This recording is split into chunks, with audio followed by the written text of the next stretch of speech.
Welcome to Simply Sarah. I'm Sarah Stockham, your host, and I am so glad that you are here for this transformative conversation with Martha Spruce. I've been looking so forward to this. You know, when a dear friend of yours says, you've got to meet this person because they are so unique and special, and then you do, and it even expands what you think is possible, we are in for a conversation like that. I want to take a moment right here and now at the beginning to say thank you for you being here, showing up for yourself, ready to receive tools. And then also the space of being so grateful for our sponsors, both the Stegner family and also Lamano Art. And I'm just so grateful for them, seeing how impacting your life is impacting the world for a better way, a better place. And so in this space, we come together with Martha. Martha, welcome. So glad that you are here. Thank you so much, Sarah. I'm delighted to be here talking with you. And I'm really reaching out to all of your listeners and watchers and just saying welcome.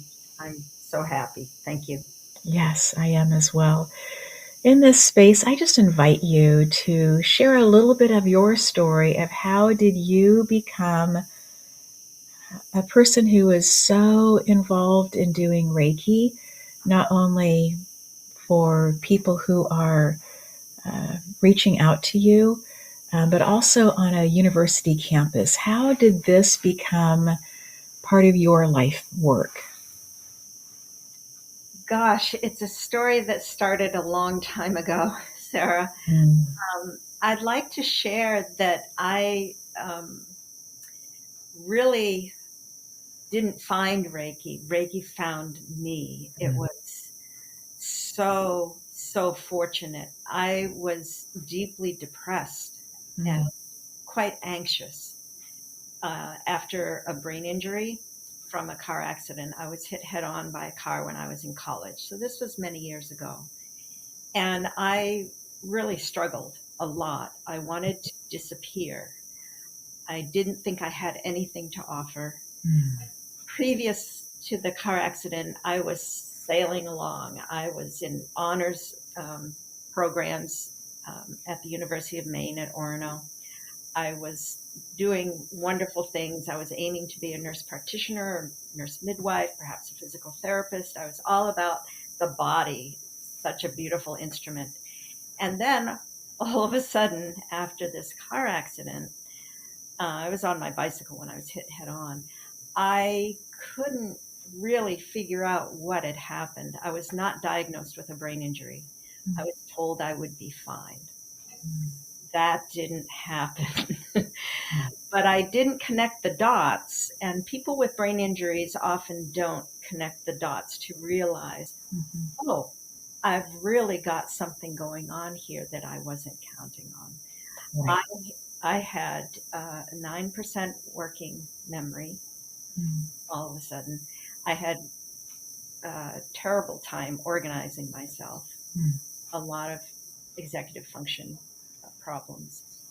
And so I got through college, but I really struggled, and I struggled for years afterwards. I finally went to see a counselor and said, what can I do? Yes. I need help. I want to change who I am. I'm so depressed. I'm so anxious. I can't really figure out how to run my life. And she said, how about a yoga class? I was dumbfounded. I really had serious problems, and I thought she was suggesting an exercise class. Mm. I went to the class because she didn't have any other suggestions, and something opened up in me that was quite miraculous. I cried and cried in the class, and I was deeply embarrassed, but it set me on the path of finding what would help me. And ultimately, Reiki was Mm. given to me. And I went to a training without knowing much about what it was, except that I'd had 5 minutes of Reiki on my heart chakra. And I thought, oh, this feels like heaven. This Yeah. feels so rich to me. I have to find out more. So I went to the Reiki 1 certification class. My teacher, Barbara Mary Thomas, absolutely wonderful, wonderful person. Mm. She was so patient and um, working with my limitations Mm. so wonderfully.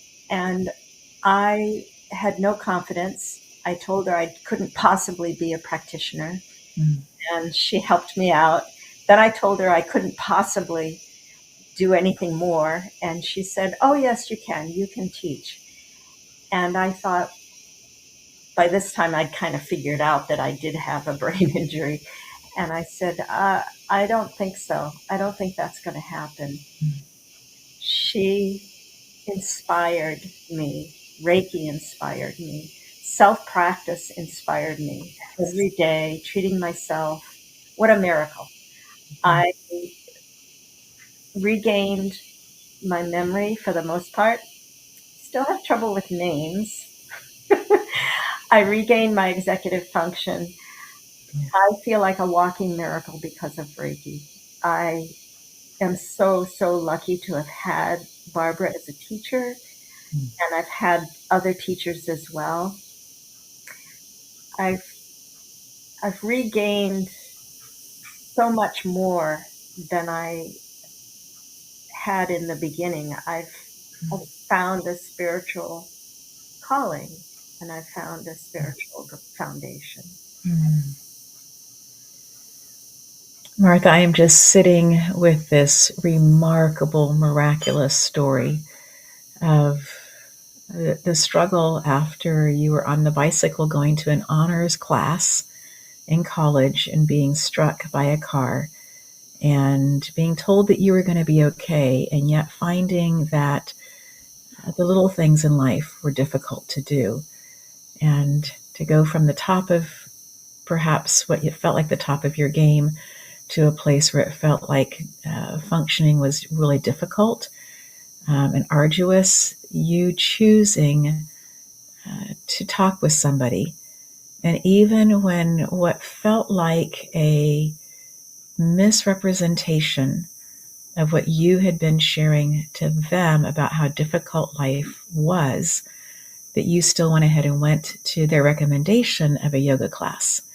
I did. Incredible. And with that, then that space of beginning to open up. You are not the first person to share on Simply Sarah that finding a yoga mat opened up this well of tears, opened up this whole different space of moving forward.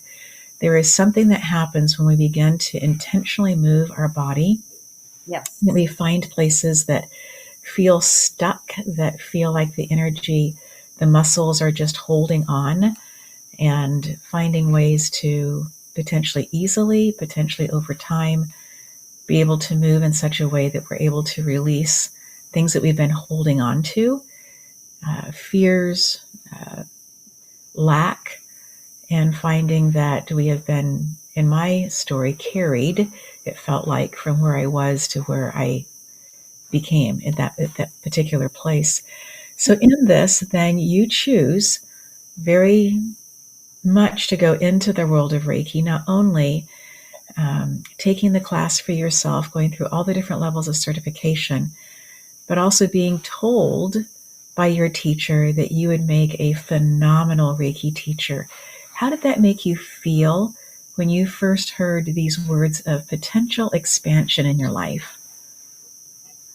Oh, Sarah, I just didn't believe them.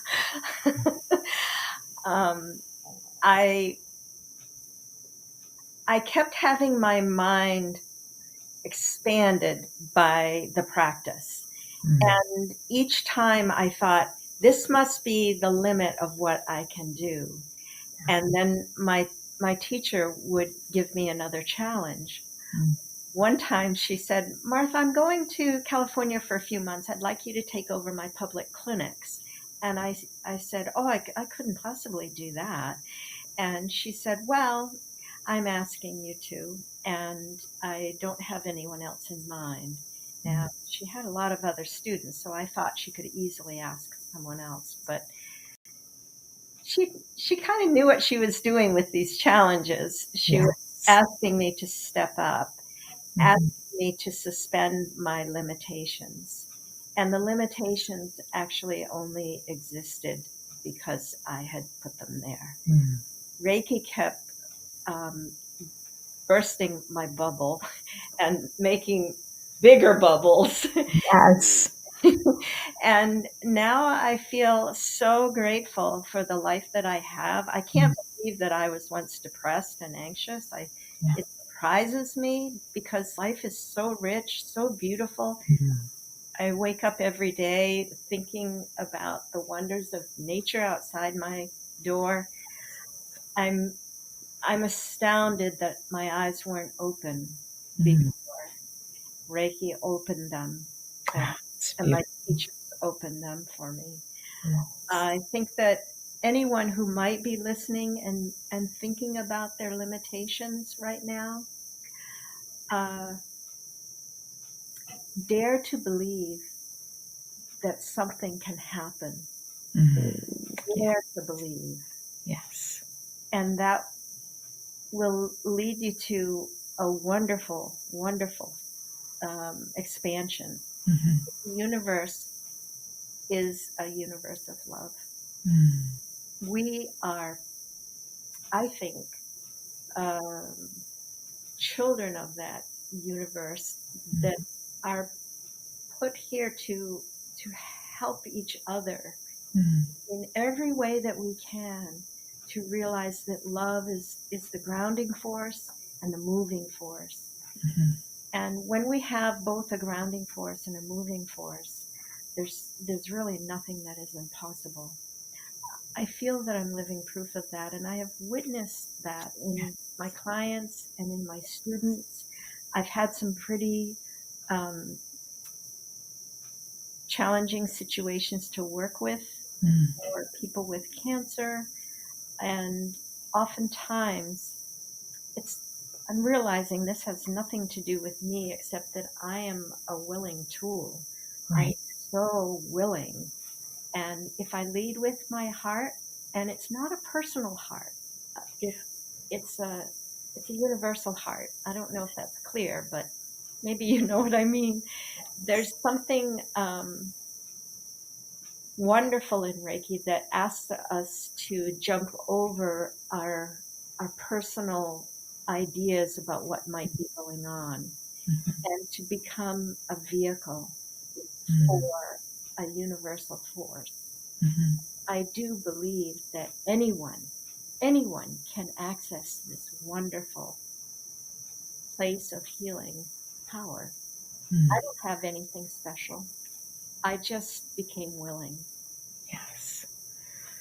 I love that space of just so clearly talking about how you became willing, that place of being receptive. I think that one of the things that I'm noticing so much is people making their list of this is how it has to be, and this is the timeline for it, and and then placing it out in the universe, placing it out in the timeline, and then demanding in some ways that it shows up. And I understand that definitely a place of planting seeds into the future. I understand that. There's also a place of uh, assimilating all that has happened in order for something really tremendous to come out of that. But we have to be willing. I remember years ago walking by, our young daughter was taking a nap, young at the time, and I was walking in the backyard where I knew I'd be able to hear her when she woke up. And I was talking with a friend of mine, and we had a vibrant compost pile. I don't know why it was such an incredible compost pile. It's the best one we've had so far. And I just remember walking by that and thinking, I need to let go of all of the years of practicing piano for hours a day. I need to let go of all of just this list of things. And I could just so easily see that I was taking those things and putting them into the compost pile in order for something different in my life to come up. And that space of being willing, and it didn't seem like the right thing to do.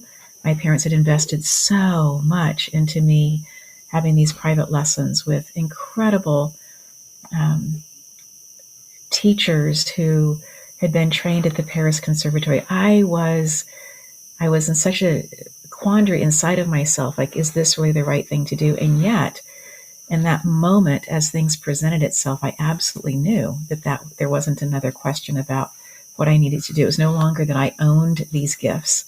It was that I was relinquishing, letting go of that. And the things that have happened for me in the world of vibration, which is what sound plays inside of, right? Vibration, then stopping vibration, which we call silence, Yeah. has been just so absolutely transformative in my life. This is a great place for us to take a quick break. We will be right back. We're going to say thank you to our sponsors. Sounds good.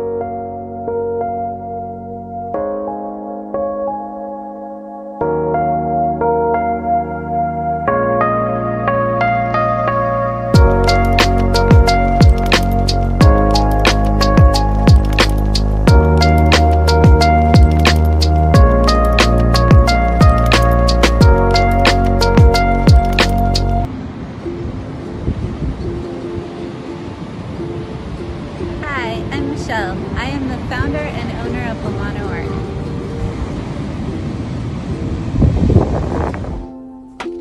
I began this business over 20 years ago. I specialize in paintings of all kinds. I make murals, portraits, and live paintings. My specialty is color and also telling a story. Some of the work that Lamano Art does are calligraphy pieces, wedding invitations, sign work, and sculptures like fairy doors. I'm open to working with anyone on any idea. Please feel free to contact me at your convenience, and I look so forward to talking to you. Thank you.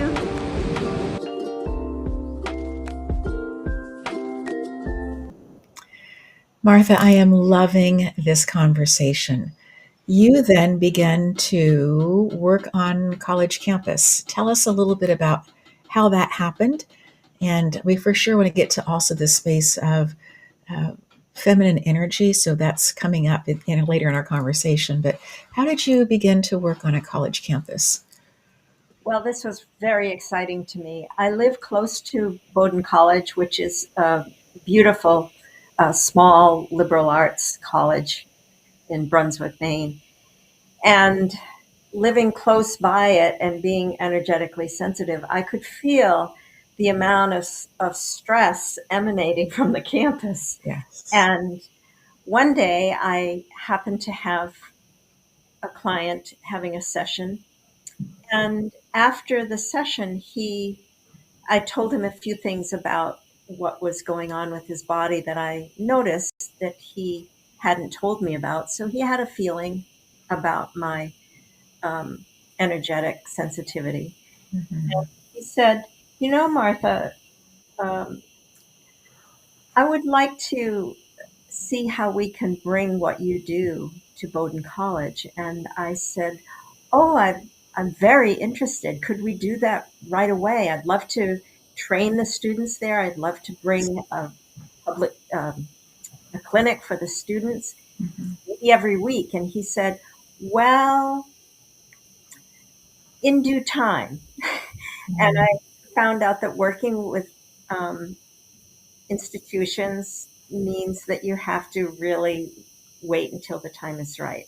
Yes. He was the director of counseling there, and a wonderful man. And he said, "I will be in touch with you, and I won't forget about this. I promise you I'll be in touch." So years later, I was accompanying a client of mine who was in a wheelchair. We were trying to go to the World Tai Chi Day on campus, which incidentally is the fourth Saturday in April. Um, I'm very excited. Yes. World Tai Chi all over the world. And so it was on campus, and I was taking my client to it. She was very excited, 94 years old, in a wheelchair, and she was going.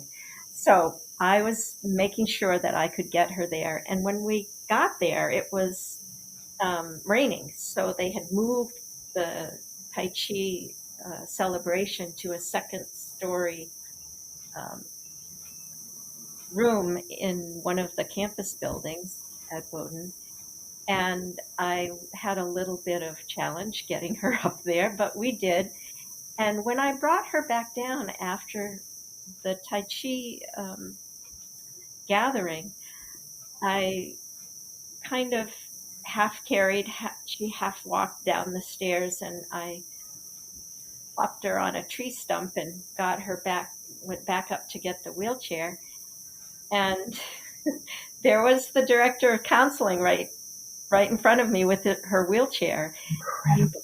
he said, just as if not a moment had passed since that many years ago session, "Martha, the time is now."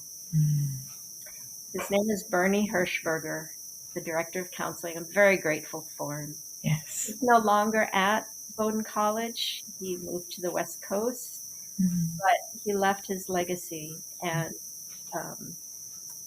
I've been working since then to implement the training for the students, which happens every February. Up to 16 students are trained in Reiki 1 certification. But I think the more important practice there is a Reiki clinic, free for them. Bowdoin pays me to organize and supervise my advanced students. But it's a Reiki clinic every Wednesday afternoon for 2 hours. We treat 16 students. They sign up online. I'm, again, very grateful to my counterpart on campus, Kate Nicholson. She's the assistant director of the wellness program at Bowdoin. So she lines up the students. I line up my practitioners. And I am very fortunate to have, I think by now it's over 16 practitioners who all volunteer each week to give Reiki to these students. And it's lovely. It's in a beautiful yoga studio. We have soft music. I wish I could bring you the atmosphere right now. And I've heard a lot of testimonials from the students about how much they value lessening their stress and anxiety, increasing their sleep. I think several students have mentioned that it really helps to increase their ability to handle their responsibilities for classes. The International Center for Reiki Training shares that over 800 hospitals in America have somebody who can come in and do Reiki. And although we're not able at this point, science hasn't gotten far enough that it can measure exactly what's taking place, the number one thing that people will talk about is how it helps with anxiety. It helps to bring in a space of calm. I know that was part of my own personal story. I'd never heard of the word Reiki. Was in a book club. We were talking about meditation and the benefits of that. Somebody there shared they did Reiki. And because the person who organized the book club, Beth Meisner, had Reiki from Janice Birkenhager, I thought I could do this as well. And so I had a 15-minute session, went home that night and slept the best that I had in 4 years, drove the coast of California, part of it, from the very edge of Los Angeles County, the very eastern edge, all the way through up into Santa Barbara and beyond up to Santa Maria. And I felt light. I felt just this heaviness was gone. I could organize my thoughts. I was going to visit family. I enjoyed all of the time that I was there. The trip back that day was also easy. And it just felt so good. I remember stopping right before Santa Barbara and getting out of the car and watching the ocean. And I was following that inspiration, and I hadn't been following the inspiration for about 4 years. Prior to that, I would keep overwriting, and how incredible that was to be in that space and just to go, okay, whatever this is, I am so interested in learning more. And that was my inroad, the beginning of my process of learning. You talk about having college campus kids come in, sign up to 16 of them can come. You are having the people that you have trained that have moved on in their training with you in Reiki. You have them come, and that they are the people who are sharing Reiki. Is it a one-to-one? You have one practitioner working on one person? How do you set that up for people? Yes, it's one-on-one. Originally, the idea was just that I would come by myself and provide Reiki for whoever would like it. And that just didn't seem enough to me. Right. Yeah. So I um, thought about zero gravity chairs, which some people watching may not be familiar with, but they're quite comfortable. They're not expensive at all, and Right. they tip back, so it feels like you're lying back in a comfortable chaise lounge. Mm-hmm.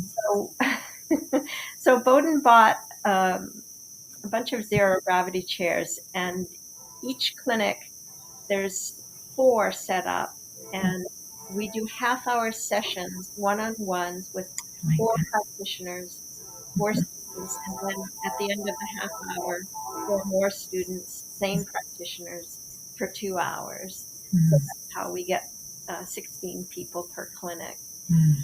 And I love having their enthusiasm. Yes. They're they're wonderful, bright, um, but often quite anxious students, Mm. and they're worried about our world.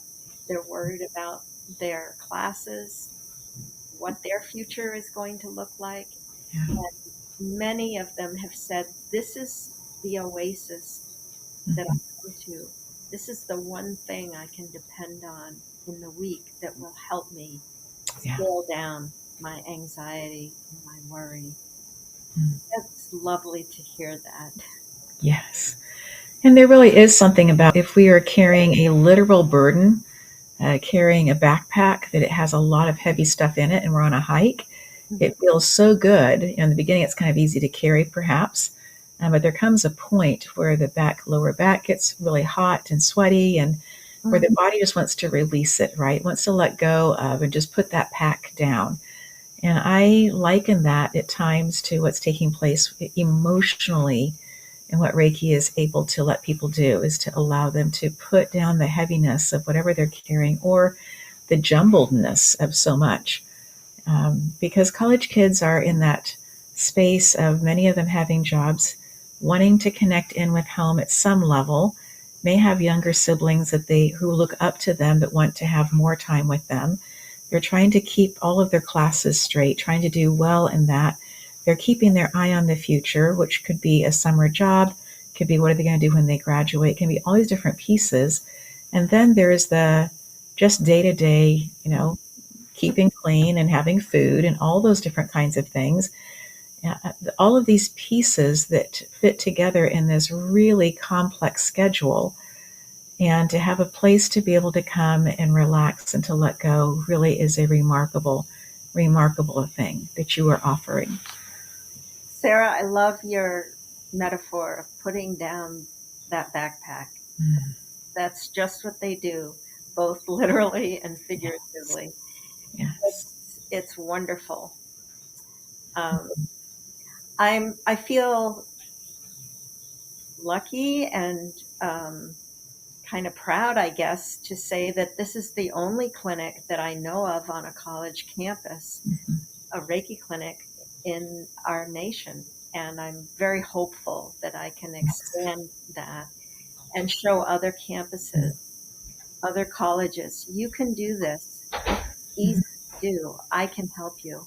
Yes. If there are people listening who have connections to college campuses, Yes. please make a suggestion. I see my future as a facilitator Mm-hmm. for this kind of thing to spread very easily. It doesn't take much. 4 zero gravity chairs, Yeah. a Reiki teacher that's somewhat local that can Mm-hmm. be trained in what I've put together myself.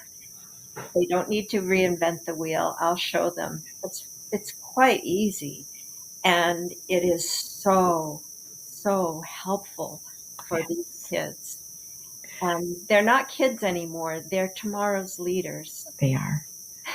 Yes. I want them to have that tool in their pocket, and that's why I Mm. also teach. A Yes. lot of my students sign up for the training. Um, I mean, the people that are coming to the clinics become my students. Yes. I love that. Well, you already have the rapport established. Your methodology of teaching using stories is such an easy way to learn.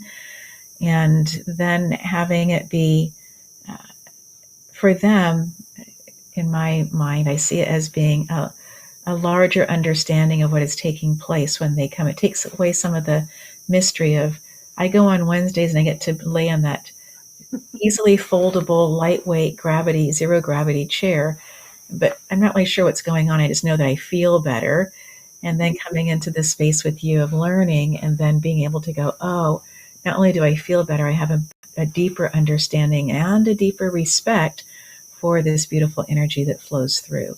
And how lovely to give your students an opportunity to have so many experiences, because that's the one thing as a Reiki teacher myself, it became the keep practicing because there's so much more to learn. I feel like each of us has our own kindergarten Reba book, basically, one that has little pictures in there and some words, and we're trying to figure it out, right? Yeah. And all the words that we can't write yet, we just put a little picture in there for that. Mm-hmm. In that space, I feel like we are each of us learning our own vocabulary of how we take in energy, how we see it, how we feel it, how we know what to do with it. And so the skills are the basic skills, but there is this lifelong appreciation and respect for and learning that can go along on this Reiki journey. And that's what I love, that you have people who've been taking classes from you, an opportunity for them to come, have experiences, an opportunity to talk about those experiences and to hear from other people. There's just so much value in that, and in their own strengthening of their own beliefs about what is possible. Because in the past, we thought none of this was possible. And then we became open to the possibility and to continue to be feeding that with experiences and seeing truly things that feel like we are in the space of something miraculous is just so incredible. I want to shift our conversation and perhaps weaving in what we've talked about a little bit there also into the space of the feminine energy. Having grown up in Africa, where there was in the tribe, such a deep respect for the matriarchs, for the women who were helping to raise up the next generation, such a deep respect between the different genders. And it feels like someplace along the line, there became a very strong, this is how things must be done and only in this way. And that can feel very prescriptive. It can be very helpful. I know that my husband works with people after they have had disasters like the Helene, the hurricane that came through. He's been trained to be able to go in and help. Those places, it can be extremely helpful to have, this is the order in which we do things, in order for us to have the fastest turnaround for people to be able to get back into their homes. But there's also this space of nurturing that is a conversation that is really deepening, I think, as people are moving into self-care in a different way. I would love for you to share a little bit about your experience with feminine energy. And I'm going to take myself off the screen. I'm here, I'm listening. I just love for you just to share some of your wisdom and some of the things that you have been processing and seeing, if that's okay with you. Oh, that's fine with me, Sarah. Thank you. I feel this is just such an important part of the journey that I'm having in this life. I actually feel grateful to the entire universe that I had that brain injury, because it redirected my life in such a fundamental way. I didn't know at first that I would be led down a spiritual path, but I think that the divine feminine had something in mind for me. And now I'm actually very grateful that I didn't become a nurse practitioner or a midwife or a nurse or a doctor. I really, really celebrate the body. And I think of the divine feminine as being rooted in our bodies and in the ground underneath our feet. Our bodies never lie. They're always telling the truth. We can always listen to our bodies. Sometimes we'll have a tendency to listen to that voice in our mind that can play around with reality and tell us what we want to hear. The body will always keep the score. I love how when I walk, wherever I'm walking, I have the ground underneath my feet. I feel like I can reconnect with whatever I feel is very sacred space by putting my feet on the ground and feeling the peace in every step. And that means getting pretty quiet. I meditate every day. I try to connect with my sense of what is sacred. And I try to celebrate what is sacred for other people. We all have individual language, individual ways of being with that energy. There's many, many names for what I'm talking about. But I think of what is running my life right now. It's not. Oh, that is so beautifully said. And when you talk about getting your feet on the ground, does that include having shoes on for you, Martha?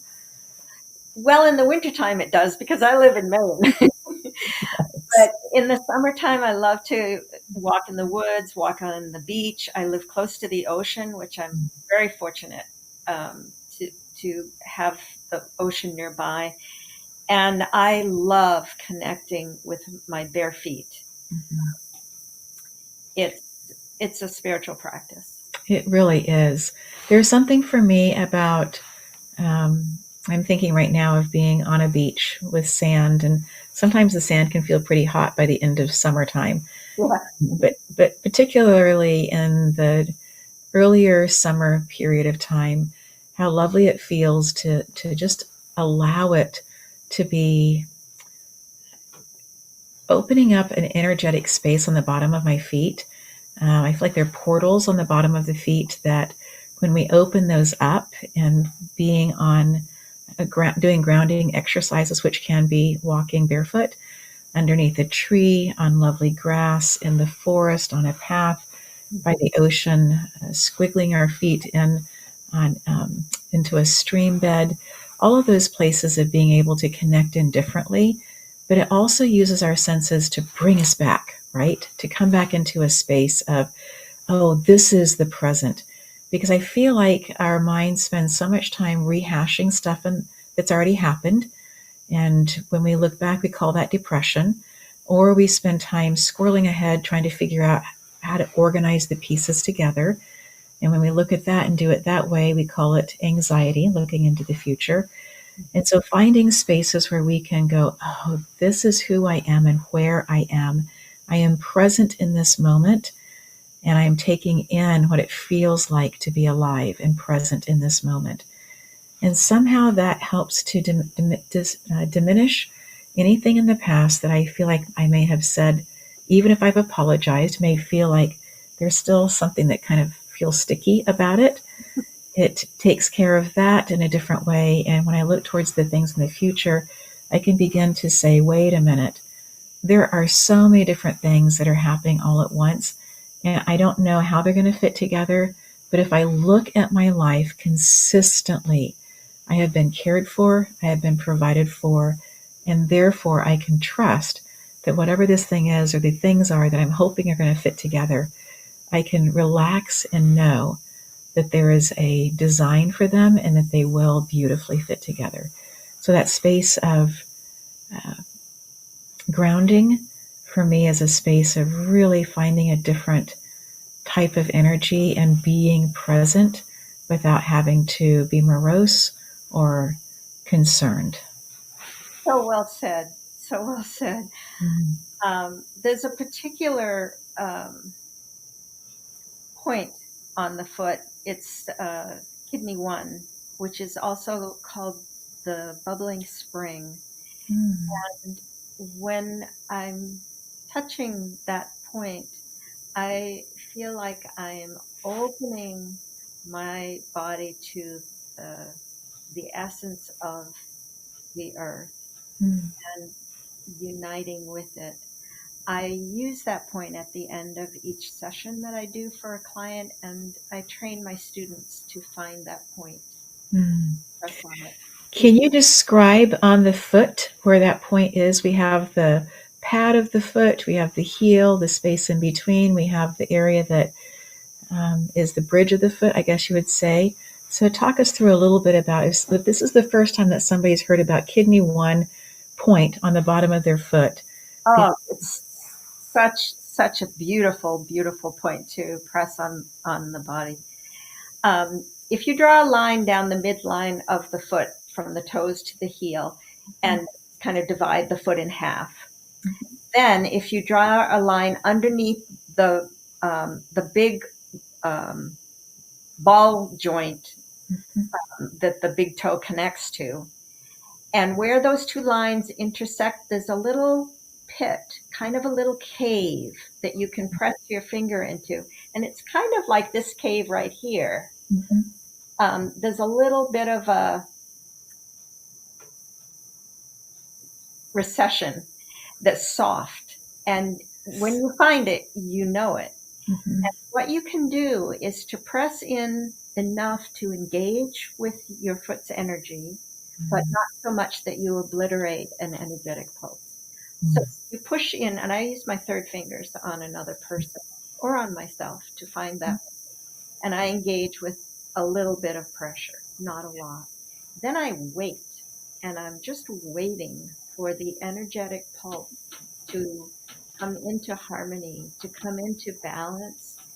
When it's in balance, it's the same from one foot to the other foot. Instead of going like this, it goes boom, boom, boom. And it could be faster, it could be slower. The idea is to wait and listen. Some people have trouble connecting with that ground, that foundation. Mhm. If I'm treating them, I might even say to them, can you visualize a beautiful, vibrant red? And if they bring red into their mind's eye and try to feel that point I'm pressing on their feet, oftentimes the energetic pulse will become apparent to them. Their awareness of the pulse helps it to become even and balanced. And that's the best place to treat at the end of a Reiki session.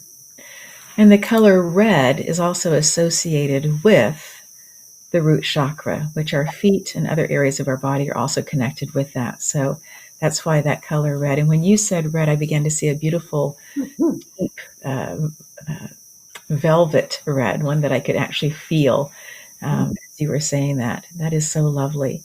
So on the foot, then, is it going to be also more in that space of the bridge part of the foot, or is it more up on the pad of the foot?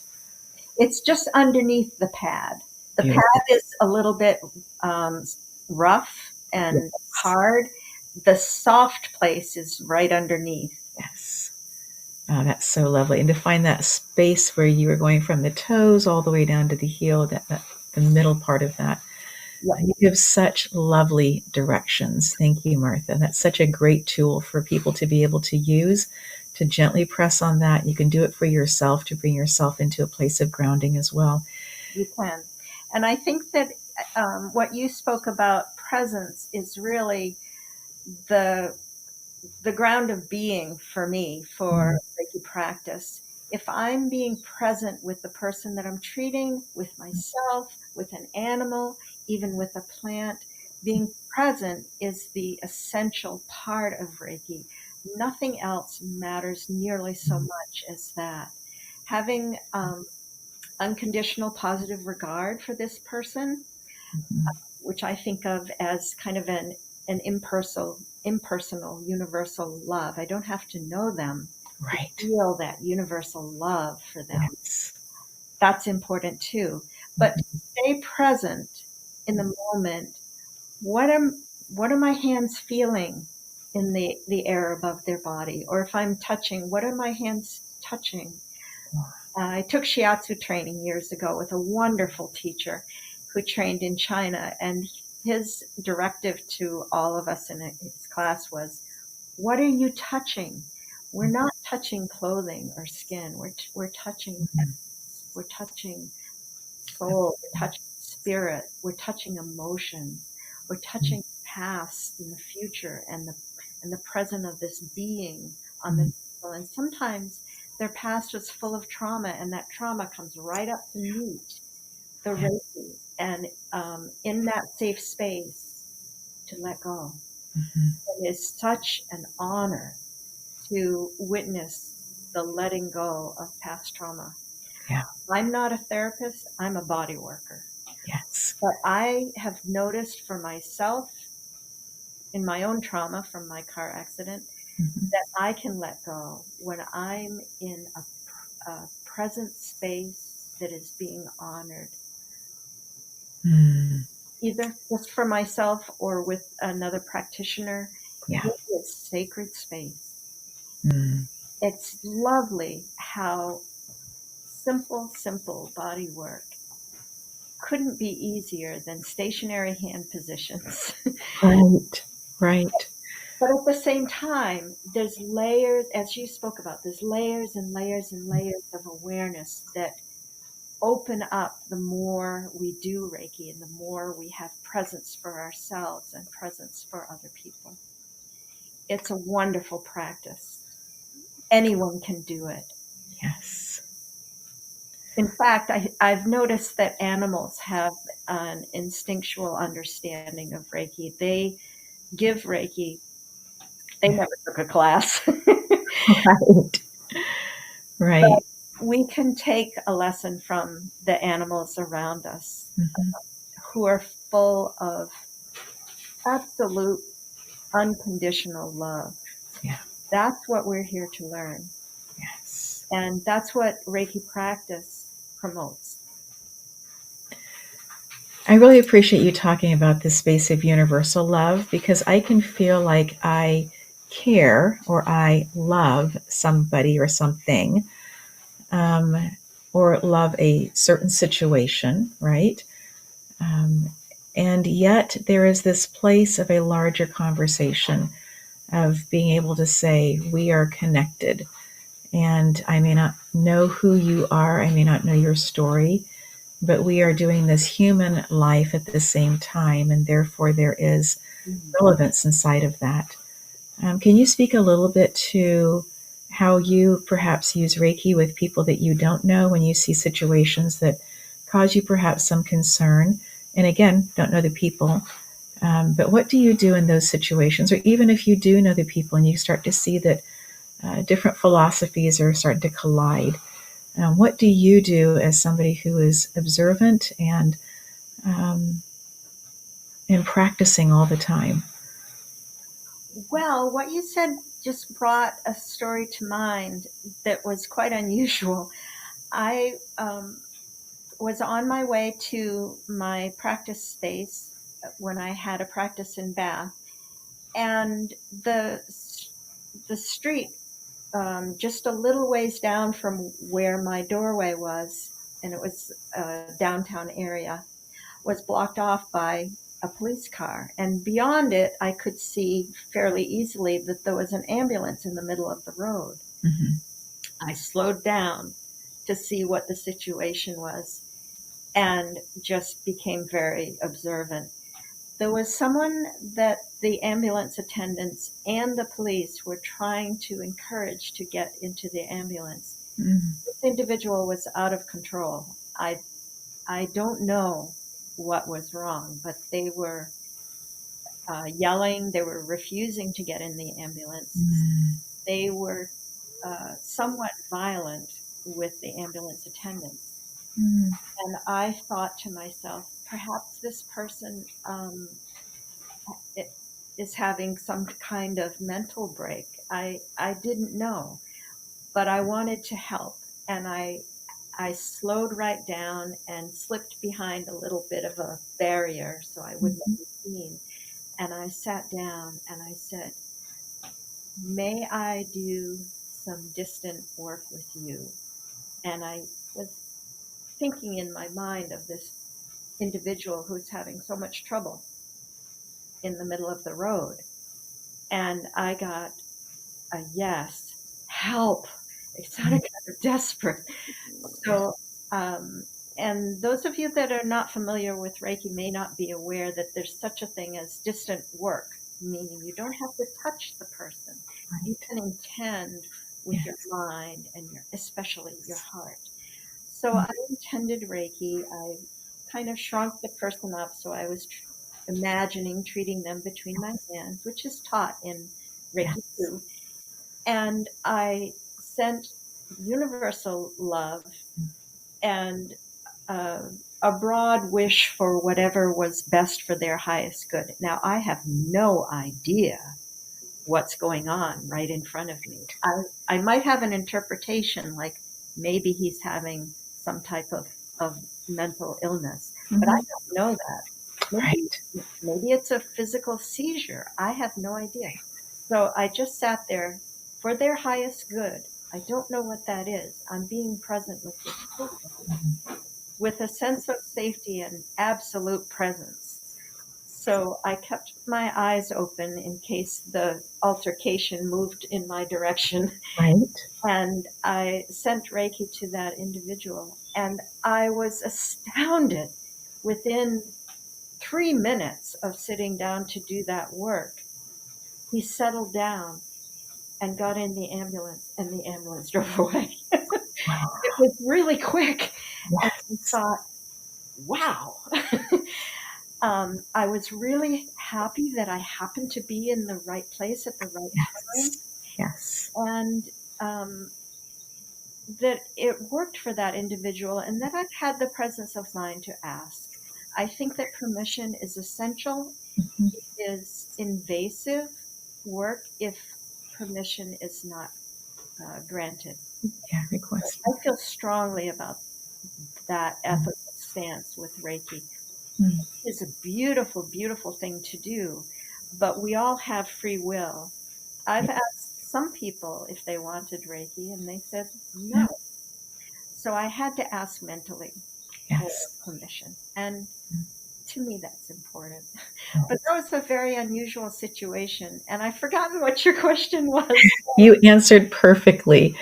And in this space also, Martha, are there things that you would like to reiterate for people who are listening in? Perhaps this is their first time to really listen deeply about what Reiki is or what it can do.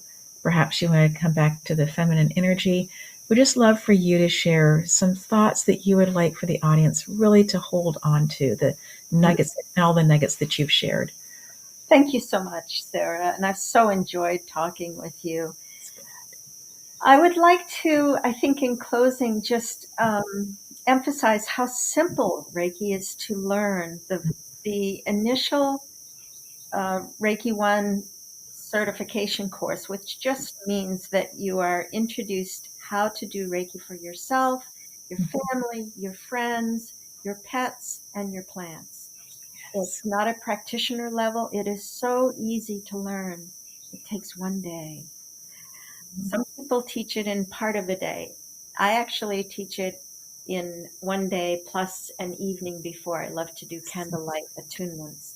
I won't go into attunements. That's more time.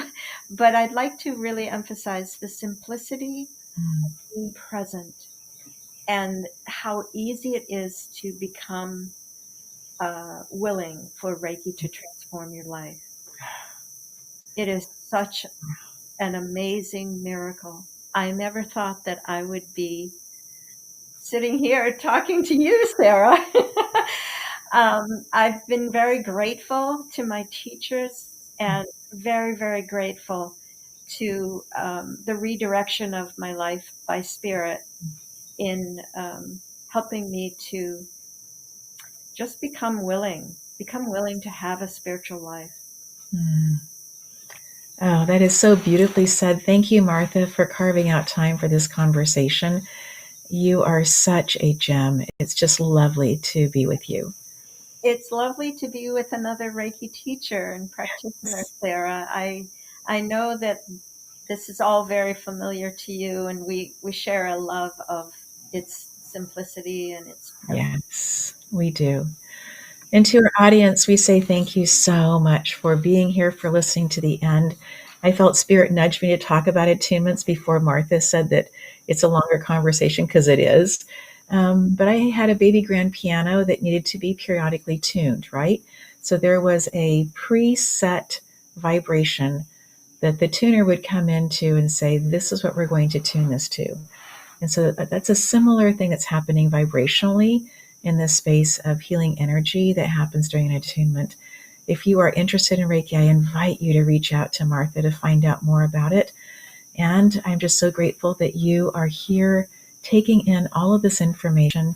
Go find that kidney one spot on the bottom of your feet. Use your third finger, we call it the fire finger, just to be able to feel into the energy, letting it pulse so it's happening at the same time. We're just so grateful that you are here. And so in this space, I invite you, until next time, to take good care of you.